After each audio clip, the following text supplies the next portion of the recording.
Hello, hello, and welcome to 2026, our first GDTA Spotlight session in January. And a great Happy New Year to all of you. I hope you're all doing well all around the planet. I'm very happy that we have so many people joining our first Spotlight session here at the Global Design Thinking Alliance. It's perfect. Thank you very much for coming. This is our open format, which we are doing every month.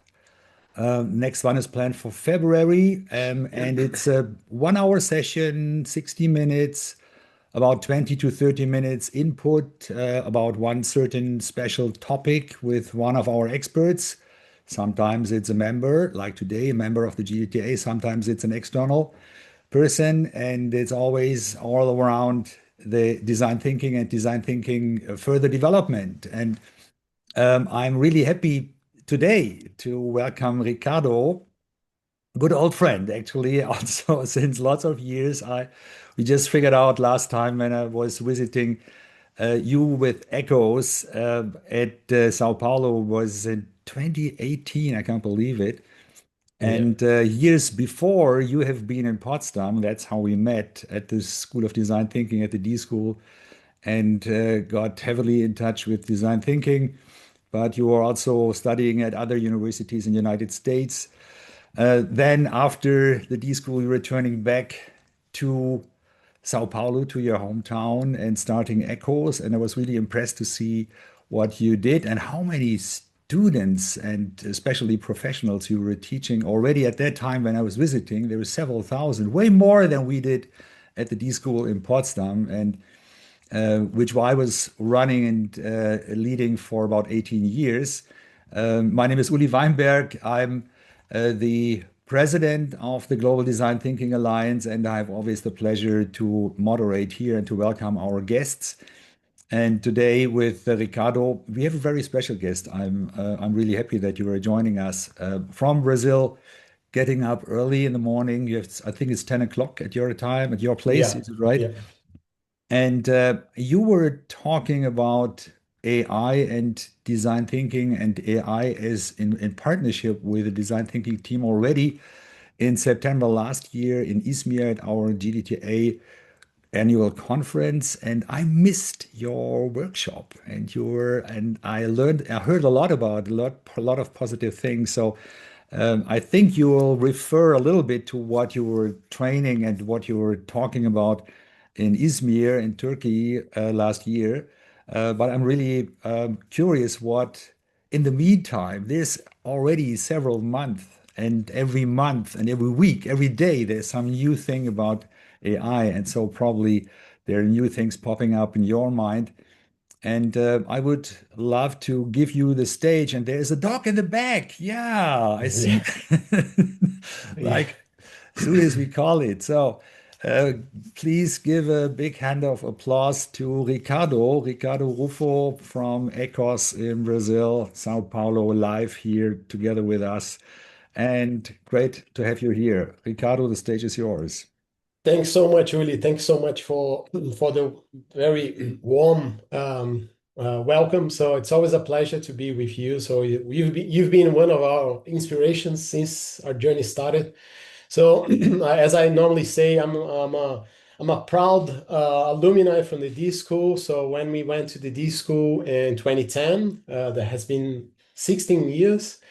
We were probably the first Brazilians to go. So the crazy Brazilians to go 16 years ago was a pretty rough time. So anyway, so when we came back to Brazil, my partner and I, we decided to work with design thinking. And as working with design thinking was something new, especially in Brazil, 16 years ago, we decided to establish our own company. So we couldn't find jobs, we couldn't find positions.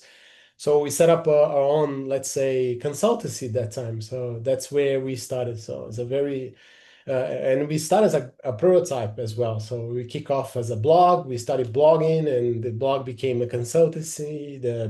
After the consultancy became a school. So anyway, so and here I am. So it's a pleasure. Thanks for having me. Thanks, Heike, as well for organizing the whole thing and supporting the whole the whole environment here with us. Thanks a lot for that. So let me share my screen. So, and I would like to thank all the GDTA members here, also here present. So nice to see you, everyone. So the whole idea of the conversation here is something that we've been exploring, which is we've been calling AI as a creative partner. And the whole idea, as we said, I'll do a bit of intro in terms of what we do as Echoes, how we've been approaching this topic, AI as a creative partner. And hopefully I'll talk about 20 to 30 minutes around this topic. And I'm happy to answer any questions during my talk. And also after the talk, we can make a Q&A and put some questions and feel free to pop in and to raise your hand or to join into this conversation. And again, Uli, thanks so much for the partnership. It's been an amazing journey. So just to introduce myself, the other day I was trying to so I was talking to a friend actually. He was like, can you share a bit of who you are? Can you define you? And I said it's pretty hard because I've been everywhere and studying a lot of things. So by like definition, I'm an entrepreneur. I'm a designer as well. So I've been talking and exploring futuristic scenarios with our clients for a long time. I'm a very curious person, so I was reading, studying, and exploring different perspectives. And also some personal elements. I love surfing. So I've been surfing for the last 26, 20, almost 30 years surfing. I've been exploring all around the world surfing and trying to be in the most remote areas in the world, exploring different waves and cultures. It has been part of my DNA as well. And also, I'm a human in progress, so I feel like I'm still learning. We have lots of things to learn in this life. And the other day, I was in a conference and I took this last definition and I asked this lady. I was in Australia in one of the events around innovation, and she said, "I'm optimistic by choice." And I said, "Can I borrow this from you?" And she said, "Of course." And I said, "Yes, I'll try to to kind of steal this from you, to borrow from you, and say, look, I'm an optimist by choice, especially at this time of our lives. So especially what's happening around the world, what is happening in Europe, what is happening in the US, especially in Brazil, where I come from. So there are a lot of things happening. I don't need to name anything. So, and I said, maybe that's a moment to call or like optimism into the conversation here. So that's why I like defining myself as an optimistic person. And I think this is an important call, especially at the time, the moment that we're living right now. So as I said in the beginning, we started this company 15 years ago. So we started as a consultancy, and now it became more like a lab, an innovation lab. It's pretty much a living space where we test and learn lots of things, where we experiment and how we progress innovation. And we've been exploring what we call the desirable futures lab. So pretty much, what is this future going to look like? How is this future is desirable for us? Not just possible or like plausible, but what is this truly desirable in our society? And that has been our entire like focus in the last years. So we've been working in this three vertical of businesses. So we have a school into the lab, so where we teach this process of design thinking, innovation, especially in Brazil and in Australia. We also have the consultant where we apply part of this practice that we investigate and explore, and we also have the venture side where we invest in skills in some startups.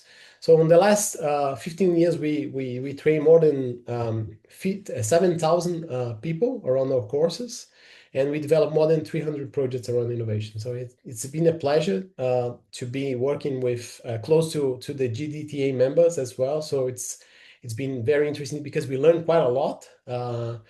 And we've been exploring different perspectives on how to apply design thinking, especially in the South Hemisphere, talking from the Brazilian perspective here. This is a bit of our portfolio of clients, or like just a quick brief. And I'll give you a bit of intro what we do in terms of application. So we've been partnering with Google in the last probably 6 years, 7 years, helping them to create this stronger like future for news and journalism. Everyone knows how hard it is And if I ask you to raise your hand, how many of you pay for like news? And most of you would say you don't pay for news. You pay for one or two, maybe media channels. Most of you don't pay. So imagine the rest of the world, what is happening. So Google is very worried about that, and then they have a initiative called Google News Initiative, where we help them to advance and scale some of the legacy businesses and also startups around this industry here, in the news industry in general. We've been partnering with Faber-Castell, a German company. Very interesting journey with them as well. So they came to us and saying, "Look, we are a manufacturing company. We can see the service world, the service economy, not just because we are manufacturing, how we can explore different perspective into the service."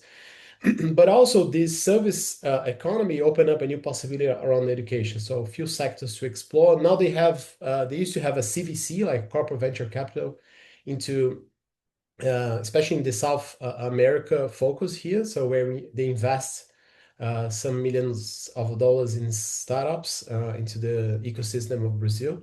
And this is another client that we've been working quite close. This is Honda, a Japanese company. We developed the entire CRM, so you can see different applications here or investigation where we apply design, AI, and strategy and future scenarios here. So anyway, this is a bit of a quick intro. I don't want to spend much time talking about Ecos. And the whole idea is to bring the concept here that we've been exploring the last 2 or 3 years around AI and design, the relationship with AI and design. And I would like to introduce, to start my conversation here, pretty much talking about this concept of the creative entity here. And in the last years, we've been investigating what is the impact of AI into the design process. And we figure out that introducing AI into the design is not just about efficiency, because everyone talks about efficiency and, oh, let's make more out of our processes. But the way we started seeing this intersection of AI and design started to explore different possibilities of for us and how to the nature of the design process is changing, and the way how we see the way how we work with the design process started to change for us. So it means how we create, how we think, and how we live or exist within the design process is transforming completely upside down.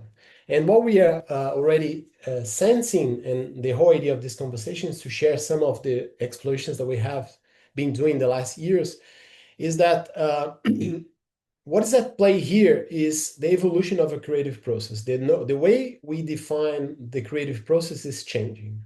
And the whole thing is this new element of human people within the creative process with machines, the super powerful machines that we've been working with is changing the nature of the creative process here. And that's what we're doing right now, investigating this intersection between these two roles within the creative process.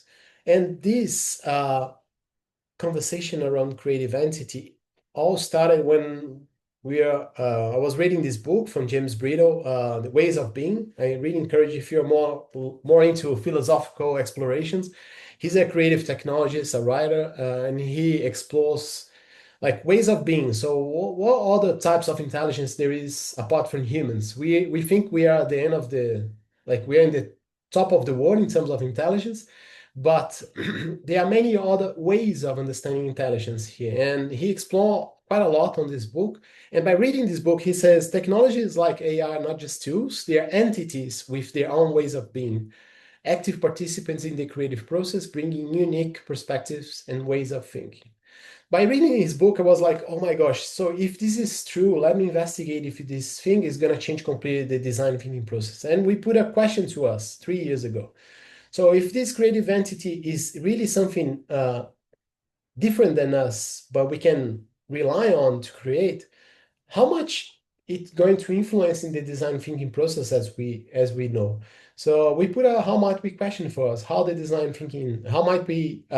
design thinking process change if we consider AI not just as a tool, but as a creative entity with its own way of being here.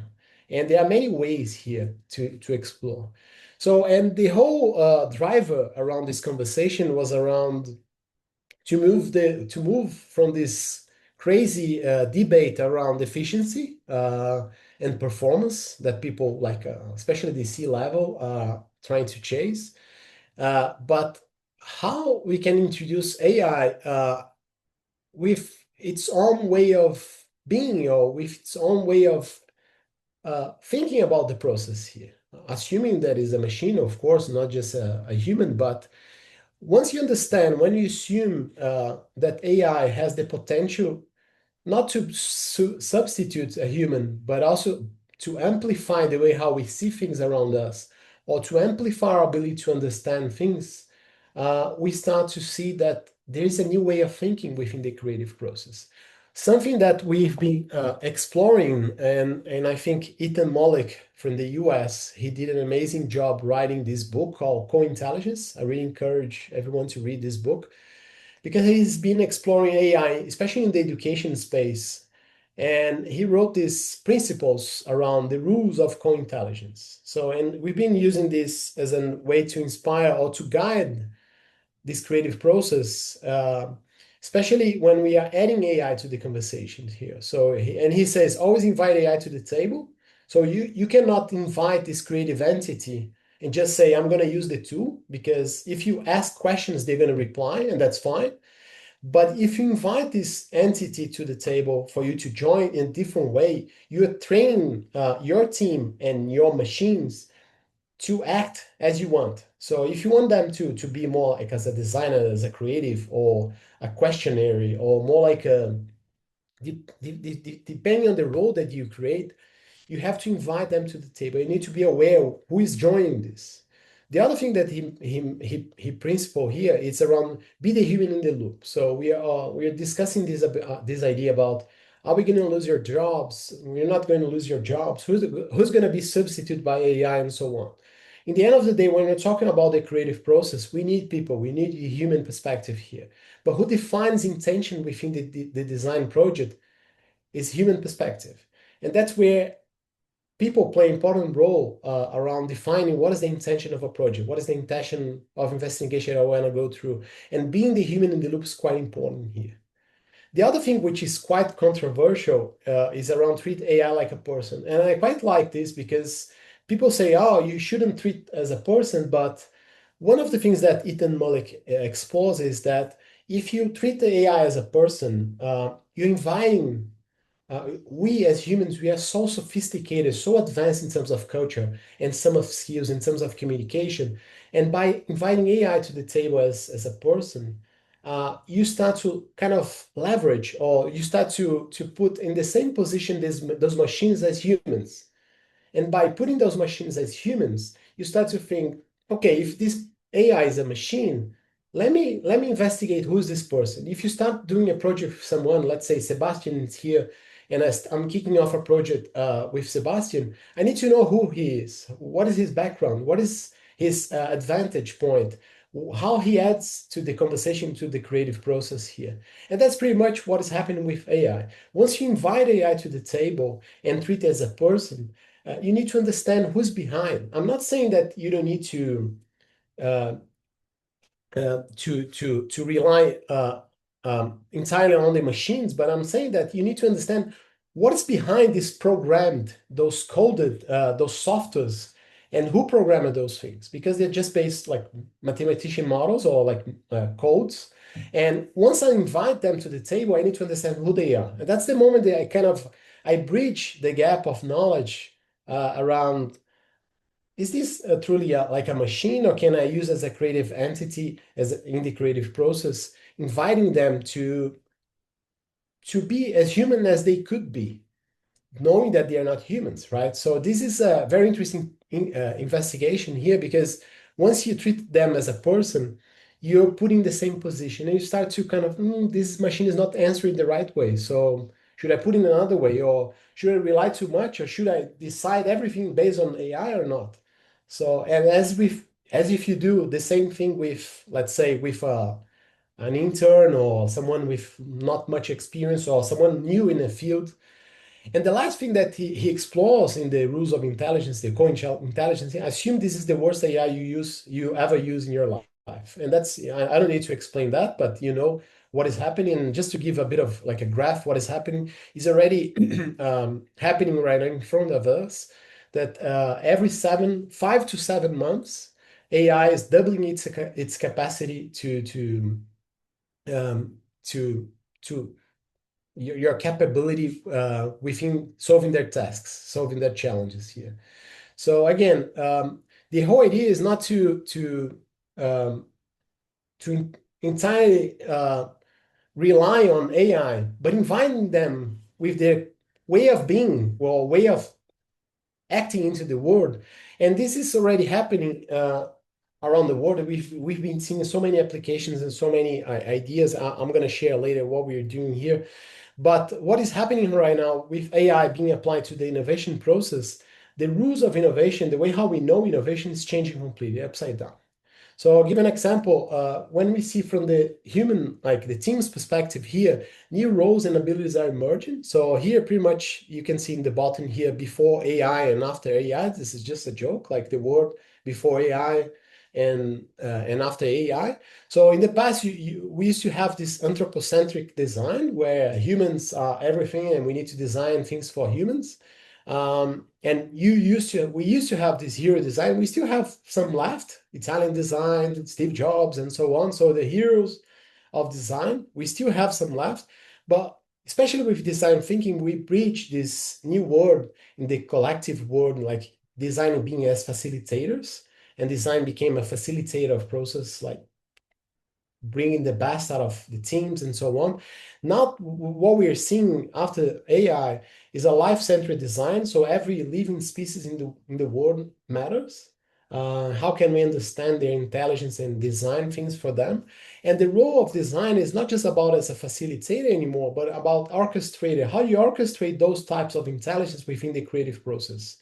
And this is where you bring the AI as a creative entity. You start to change the dynamic within the team. That's something happening already within the creative teams for us.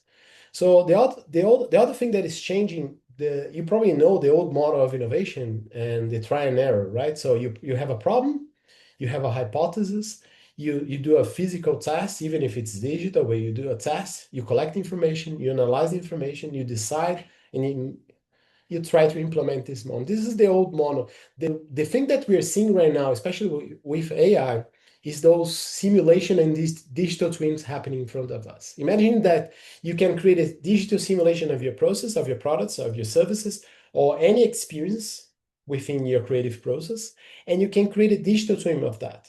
And you can simulate infinite possibilities using AI. And based on that, it's not just about creating a hypothesis and testing those things, but it's about those instantaneous, as we say, prototypes. You probably know how fast we can create a prototype out of a creative process here. And and you can test in milliseconds those possibilities because you have multiple scenarios as well to play within these processes here. The thing that I'm saying here, there's a company in Germany called Celonis. I don't know if you heard about this company, but it's quite amazing what they are able to do. They created like an agent to map some processes and replicate these processes within a digital twin. So in the digital twin, you can replicate what is happening within this process and test multiple possibilities within the process. When you say, oh, this is the right change that I want to make in my process, you go back to reality and implement those things. But you do that in the simulated environment here.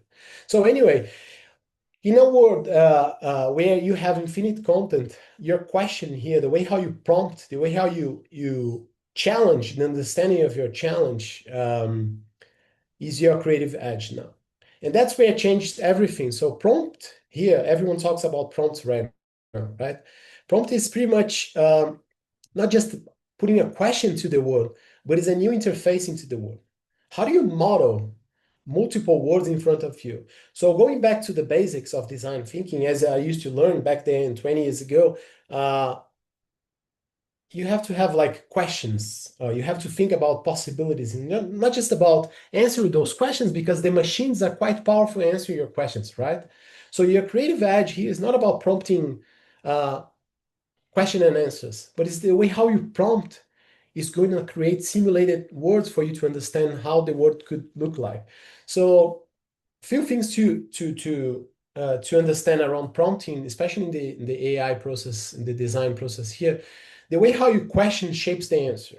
So that's very important to understand. If you have garbage in, let's say poor data or not good quality of data, you're gonna get like very poor quality of your output here. So garbage in, garbage out, just in a faster way. So most of the time, the problems we start are not the real problems. So it doesn't matter for the entity perspective here. So the moment you ask a question, ask a different question, you design a different future, right? So the whole focus here is not about defining which tool to use, but how do you assume one of those entities is playing an important role within the creative process to challenge your thinking around questions here. So the other thing that I want to share is that you've probably been following what is happening around businesses in general, business that they were created, I don't know, 18, 24 months ago or 30 months ago, and they had like their revenues are skyrocketing. It's like it's going to the roof.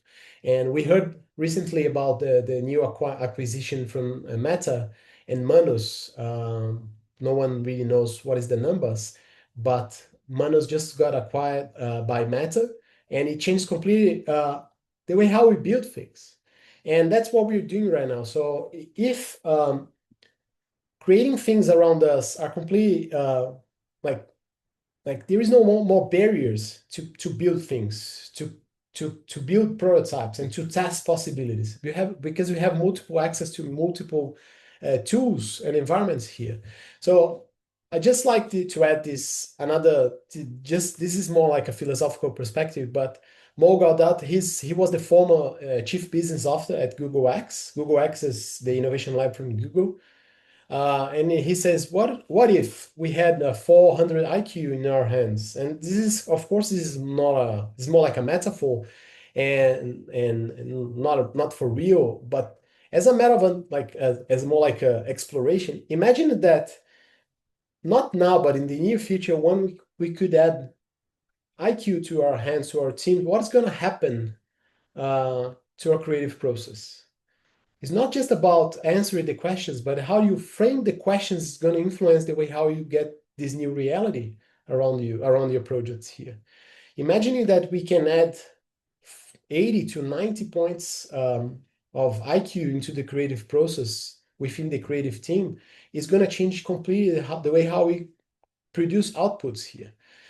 And the whole conversation here should be around not just efficiency, but intelligence here. That's one of the topics that are being explored is around design intelligence, creating the conditions for those intelligence to emerge. And not just one intelligence, multiple types of intelligence. Another reference that I quite like before showing what we've built in the last year. I read this book. Actually, I was in the launch of this book in 2018. And to be honest, I read the book and I didn't understand the book at that time. I said, "Oh, it's nice, but I didn't understand." I reread the book recently, and I think Paul was a bit ahead of his time when he wrote this book. And he was exploring AI systems are now enabling people and machines to collaborate in innovative ways and by reshaping the nature of work. And that's what is happening right now. The way how we've been creating is changing completely. The way how we define as a creative process here. But I want to make a disclaimer here, which is quite important. Doesn't mean that AI can help us create anything. It knows what is valuable to us. And I give you some examples just to finalize this angle here. So you probably know Roomba, the robot, and Roomba was optimized, let's say, to achieve a goal, to clean the floor, right, as better as possible. And that was the goal, the intention behind. And on the right side here, you're not, I kind of protected you to seeing the real image. But what happened with the whole, with the story of Roomba was, um, Roomba was doing its job back there, and this is pool all around the apartment here. This is the plant of the apartment, and it was achieving its goal, trying to clean like everything was dirty in front of them, in front of those robots. But what happened with the pool cat, it spread all around the apartment. And this is just a fictional image to represent what happened with the real end of story. And the whole idea is that, do we really know the intention behind of a creative process here? That's why we need humans in the loop here. That's why we need to keep up with the intention of the design process. Otherwise, we're gonna hit our target, we're gonna clean, but doesn't mean it's valuable to the whole society here. So another example that I quite like from Amazon created a AI, like a machine learning model to speed up the selection of CVs. And the guys who programmed those things were only white and male. And it's interesting because the code, the software was kind of biased. The moment that the machine identified words like college and woman, it declassified resumes, assuming that was not up to the challenge. So the machine, I mean, the code here has already a goal here, an intention to speed up the selection of candidates. But the code, the software design by those teams was just white and male. And what happened, it declassified women from the selection process here. And another one that I think is interesting to explore, there was a murder in the US, mainly because the guy was trying to access access to the healthcare provider. And AI was a model to define who gets the solution, who cannot get access to the solution, to the provider. And AI declassify as well him, and he was going through a major change in his life. And what happened is the guy murdered the CEO of the company. And that is another example, the final example from Brazil is not a nice example as well, but Waze, for example, it's designed to optimize for speed, right? From point A to point B. And it completely ignore the social elements of a space, of the territory, or let's say the context of this territory. And what happened with this is that in somewhere in Rio, there are lots of favelas nearby the main cities, the main neighborhoods. And there is a saying that you need to know where you're going. And AI here, I mean, the Waze optimize the solution for speed. So it created like an optimal, let's say, path, and put this couple into a favela. And there was like a shooting between like gangs in a favela, and this couple got murdered as well. So again, the AI was doing its job. Yes, it was doing its job. But what is the human element? What are the human aspects of the solution? And that's where design started to play an important role within the creative process as well. So, and again, doesn't mean that we can use AI to build anything, means that we need to use for everything, right? So we can see already some patterns emerging where to apply design AI within the AI process. So identify early patterns, generating questions, not answers. So you need to define the role of AI here and validating ideas very quick, very fast in a simulated environment here. So this is, we've been in the last probably year and a half developing our own tool based on this concept here. I want to share in practice here very quick. So what we develop is Eva, Echo's virtual assistant, pretty much 6 agents, not designed to answer your question, but like an agent to help you not answer your question, but get more questions out of the process. It's like having a facilitator within you in the creative process. So what we designed was like, depending on the questions that you make to your agent here, it prompts the role of the agent here, one of those agents within the creative process here. So just to finalize before I show Eva in practice, I like this definition in the design process. AI should be like a pedal assist bike. So thinking about, you can use electric bike, of course, to achieve your goal. But once you have the pedal assisted bikes, you can go further. You can climb very like step like very high hills here and move faster, but still in control of the whole thing. And AI within the creative process, we need to have control of the whole journey. Otherwise, it's going to be just question and answers of the creative process. And when we are talking about divergency, abductive thinking, and multiple possibilities, we need to have human in charge of some element of the creative process here. So you can adjust the assistant as you want. So the more you paddle, the faster you go. You still have human control. You're still developing your like your health. Let's say you're still riding your bike, but you still have flexibility and adaptability. So it doesn't mean that you won't be using AI within the creative process. Means that you need to have some booster, some, let's say, not a boss within the process, but a booster to speed up the game here. So before I go and put some questions here, let me share what we've built here. And again, this is just a prototype, and I want to share with you um, what we've been doing with Eva. So instead of answering questions, and you could say, oh, I could do that into any LLM available. Yes, you could. But what we designed here, we program Eva to not only answer the questions that we puzzle her, but to make us think a bit better, to explore thinking, the way how we approach problems here. So I'm not picking any of those agents. I'll start sharing, let's say, instantaneously with her. And by definition, we decided that she starts with problem definition agent. So this is the agent here. And I can add any type of agents that I want within the process here, but let's assume uh,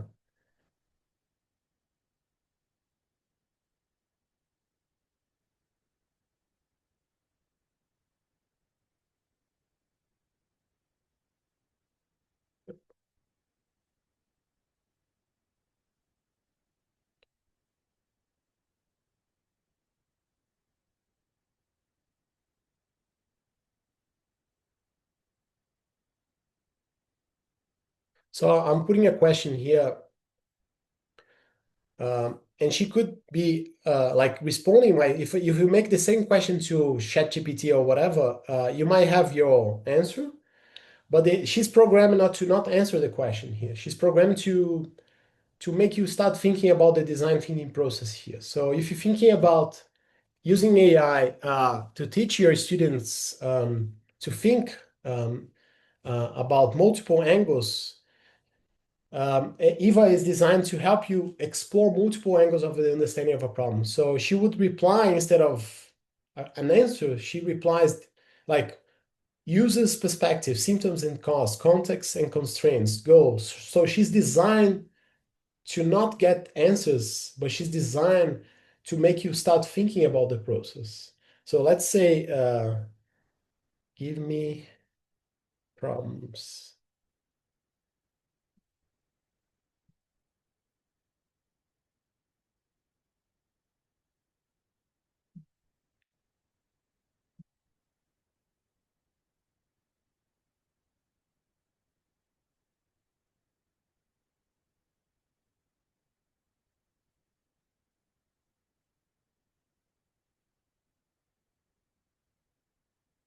So she assumes that persona, which is another agent, plays an important role in terms of user. So I just activated the persona here. So what we're doing here, we are activating the multiple, let's say, skills that she has in terms of agents here. So she's starting to explore multiple stakeholders here: commuters, delivery drivers, public transport users, local businesses, environmental concerns, emerging services and so on. So in the whole idea here, she brings a bit of problem into that. So anyway, so the whole idea is that she's designed to not answer the question, but to make you think about the problems here, about multiple angles and multiple possibilities of your design thinking process. And the more you use her, the more you use the software, the better she will understand about your problem. And she'll leverage your knowledge based on the amount of data that you embed within the creative process here. With that, I'll open up for questions. I don't know if Uli has any question, any comments, but I'm happy to answer anything.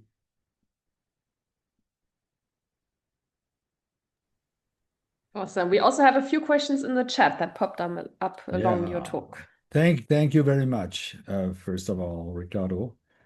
Uh, quite interesting. I was seeing a lot of questions already in the chat here. And let's first make use of those questions. I think Sebastian was the first. He was asking, when did AI first show up as desirable in your work?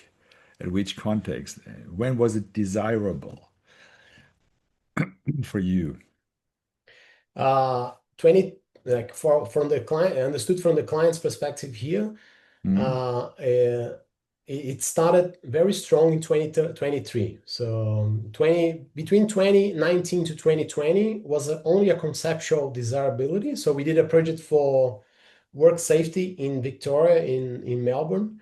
And the whole idea was, if AI is real, what is going to happen to the world in terms of jobs? And one of the scenarios we built for them was retool whole society, like the whole age. But in terms of clients here, the average, like the overall, was after ChatGPT 2022, November 2022, but stronger in 2023. So they started to see, I want to add this into my process, especially the efficiency angle.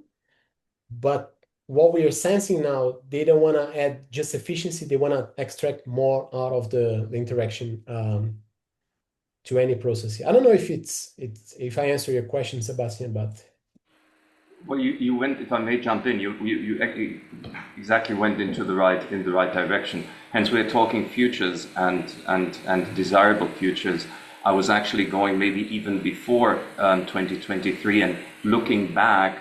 Maybe it wasn't expressed as artificial intelligence, but something you would relate, knowing more about artificial intelligence today.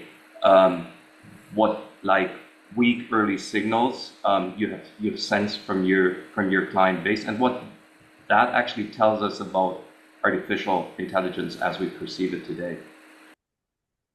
Thank you. Yeah, there was a question also from Sharon about treating AI as a person. She is asking, AI does not have experience, it cannot feel. So how can it be treated as a person, particularly in a human-centered design process? Very good question. Yeah, very good question. As I said, it's a bit controversial topic. And my joke to that is is like there are also some people that doesn't really feel much. So even if you try to make them feel, they doesn't feel. So my joke here, and again, I'm not saying that you need to do that, but treating AI as a person, you put AI in the same complex and like intellectually speaking, contextually speaking, socially speaking, all these amazing things that we achieve as humans, and putting AI in the same level, you start to understand this AI thing.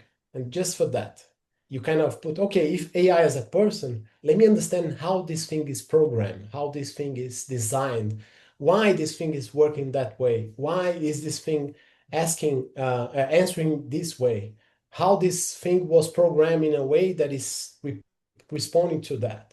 So I'm not saying that you need to have a companion to the creative process here. What I'm saying is that treating AI as a person helps you use your entire cultural, let's say, human skills that you have, and amazing skills that brought us to where we are right now as humans, to challenge this creative entity, to say, if this thing is answering this way, why is this thing answering this way? Why this thing is happening? Not just get the answer and that's it. Thanks for that. You have to think about it. Is a tool to create like more a critical thinking, critical aspect into the conversation. Otherwise, it doesn't make sense. Using the tool as, because the problem here is that they are getting super sophisticated, super advanced, and they're answering a very humanistic way, let's say. And that's a problem. Okay, if they want to achieve a very humanistic interaction with people, let's treat it as a person. And again, this is a very controversial topic, but I'm happy to explore more. And that's how we've been applying. It has been working quite a lot, especially in the design thinking trainings as well. Yeah, there's another question from Fiona before we move to David, who's raising his hand. How can AI be trained to behave ethically? Fiona from Ireland, she's asking, as it does not possess or conscience of moral ethics, a compass. This makes it difficult. How can we negotiate it? How can we negotiate this as a designer? Yeah, this is in the end of the day, I think relying everything on AI is a problem. So that's why I said intention, human intention is key, is everything to the process. So the thing is, we need to create systems, or let's say let's call AI system that calls human when it's needed. Doesn't you don't have you cannot leave everything to the AI process to decide. So there are some initiatives happening around the world, some companies exploring that. There is, for example, one company exploring, a few companies exploring the concept of constitutional AI. So let's say that everything goes bad, and there is a ultimate, let's say there is a place where all the information goes, and there's this constitutional AI where this information goes through and is validated by humans. So imagine that you can have a constitutional like AI to consolidate the last information ethically, talk about the context of the solution that you're serving or the model that you're serving and so on. Being human, I think, is going to be the most valuable thing in the next couple of years ahead of us, because you don't want to be treated by machines when you need the most. You want to be treated by humans. If you're having a problem, you want to solve the problem. Um, you want to be treated by people, not just by machines, right? If you're like, you just missed your flight, you need to talk to someone, and how are you going to fix that? You don't want a machine for that. Anyway, so, and Yeah. again, I believe you need humans in the loop here. So, I can strongly relate to that. So I have my son is right now seeing psychological treatment, and I was before that I was asking ChatGPT also this kind of psychology question, and now it's so valuable to have to have persons, to have experienced people sitting in front of him and answering his questions or asking him also intelligent questions. But there's David. David, you are at a Uli, nice lab there. Hi, great to see you. good to see you, Uli. I'm here with Mr. Hubbard, Alan Hubbard, and his engineering design class. Thank you so much, Ricardo. Thank you, Uli, for this opportunity. And I guess a comment, and maybe if anyone wanted to join in, we see AI almost, and a lot of our students, and even we see it as almost like a guilty pleasure that, we can cheat on this and we can get this answer. So it's much appreciated, your view of AI, which really indicates it's our partner. And I love the analogy about the bicycle, the electric bicycle. You can go further and faster, and it can help us meet our challenges. Mr. Hubbard, do you want to add anything to that? Yeah, I guess my question would be, what guidance would you give to teachers who are responsible for trying to, arm our students with all kinds of skills as they go through school, where they have access to, a pretty powerful thinker that sometimes can just, give them the answer, and they may not pick up on some of these skills. So it's kind of a fine line to walk as we want to teach our students these skills, but also sometimes they can just kind of jump past them to get the things that they're looking for. yeah, my challenge here is quite similar when you have people relying a lot on the answers, and I think it's a very, very tough question, because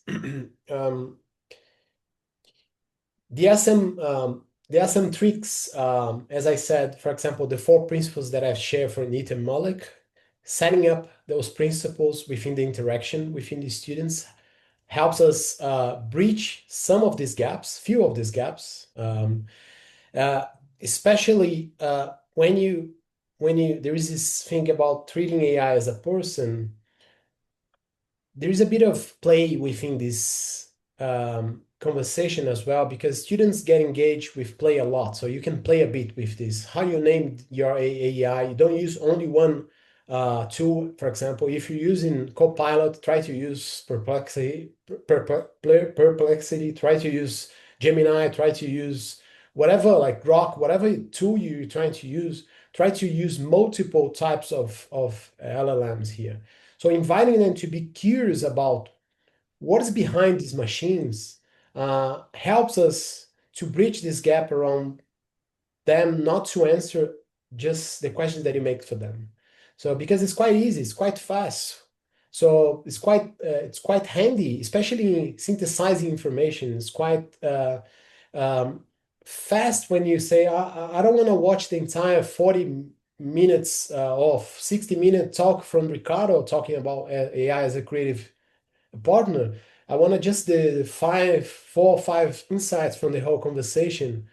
And that's it. That's what you want. So the whole idea here within education is that it's not just empowering students to answer questions, but to make more like better questions within the world that we're living right now. So using those tools to make those questions and to use the brain to think, not the of course you can trigger you can trigger your thinking using AI, and everyone is doing that. But the whole idea is that you have to make them curious about who's behind. So the abacus was that. So when you talk about the mechanical Turk in the ages, like from the 1770s, when was created the mechanical Turk, what is behind a mechanical Turk? So what is behind of Manus? How they created Manus? How they like lovable? Like it's in front of us. What is the mechanism behind those two? So, and that's where I think you start inviting them to be part of the thinking behind of the answer that you want to achieve here. And in the end, answering questions, the like the way how we put questions to the students, it's already upside down. It was wrong. It's gonna be wrong, I think, in the near future more than ever. So it's not about making them fill up a questionnaire of answers. But anyway, so it's a very tough question, I think, to answer in like in 2 3 minutes here. I could explore much more into another session. Thanks so much. That's all right. You're most welcome. Yeah, thanks a lot for the watch party. Yeah, I like that. I like what you set up there. And there is Fiona. There we have lots of several long statements here. Fiona Chambers, do you want to talk? We have some minutes to go. Fiona, great to see you. Hi. We can't hear you. We can't hear you. Apologies, apologies.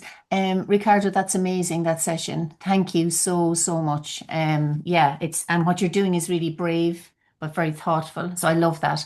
So the only thing I wanted to insert in the conversation is I tend to follow what's going on in Taiwan.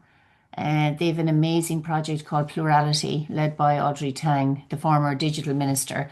And they're bringing AI into everything they're doing around governance and design within that governance in Taiwan. So I'd invite you to have a look at it. The resources are all free. Plurality is a Amazing. living kind of document. It's a circular book where you can enter at any point. And it's quite fascinating what they're up to there because they are, as Ricardo was saying earlier, they're inserting human into everything.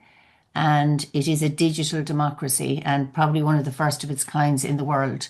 Yeah. And the actual digital tools are owned by the government, not by companies, to try and flatten it a bit, if you can think it can be done. But yeah, I just wanted to throw that into the mix.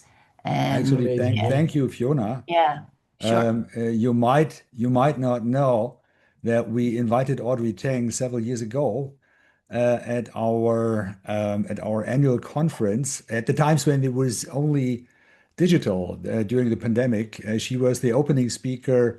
I think it was 2022 or 21.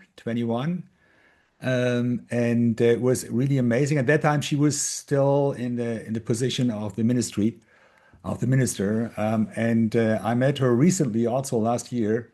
And I think it's really worth, I would underline that, it's really worth looking at her and the book, at the plurality concept. And that is maybe something we should also consider as one of the core topics for one of our next global design thinking annual conferences. And so yeah, thanks for bringing that up. So back to Ricardo. I think we are now the end of the 60 minutes. So thank you very much, Ricardo, for joining us here, and giving us a chance to listen to you and to learn from your experiences through the past years with AI as a partner in a team. I think a lot of us are experiencing with that, are experimenting with that. I see, yeah, please, yeah, great. Also switch on Thanks your so camera much. so that we have a chance to see you all around the world.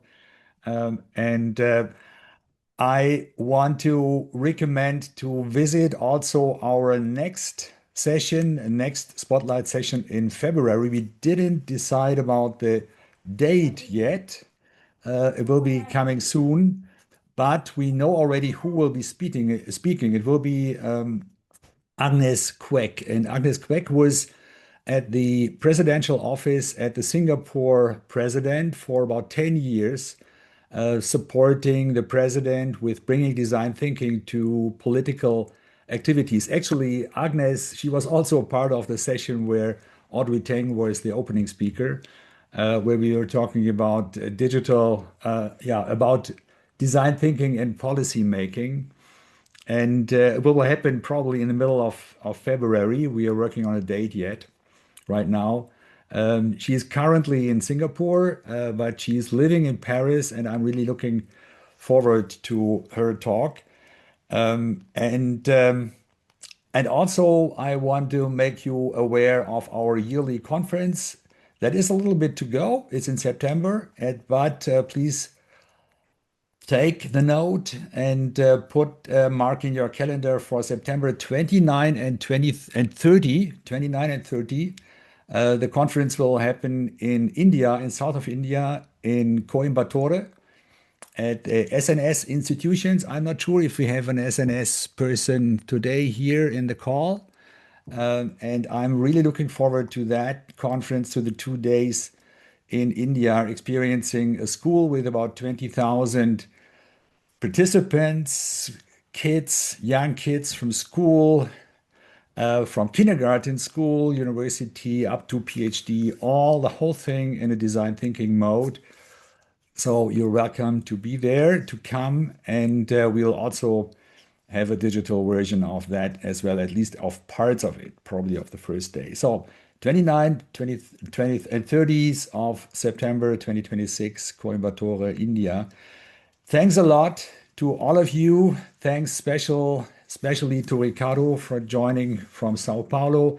Thanks to all of you from joining around the world. And have a great morning, evening, day, afternoon, night, whatever, wherever you are. And I'm looking forward to see you next time in February. Please sign up again for our notes. And thanks to Raika for preparing everything. And thanks to the D School in Potsdam also for supporting us, and the D School in Cape Town also for supporting us. So thank you very much, and see you soon. Bye bye. Thank you. Thanks, everyone. Thanks, Uli. Thanks, Heike.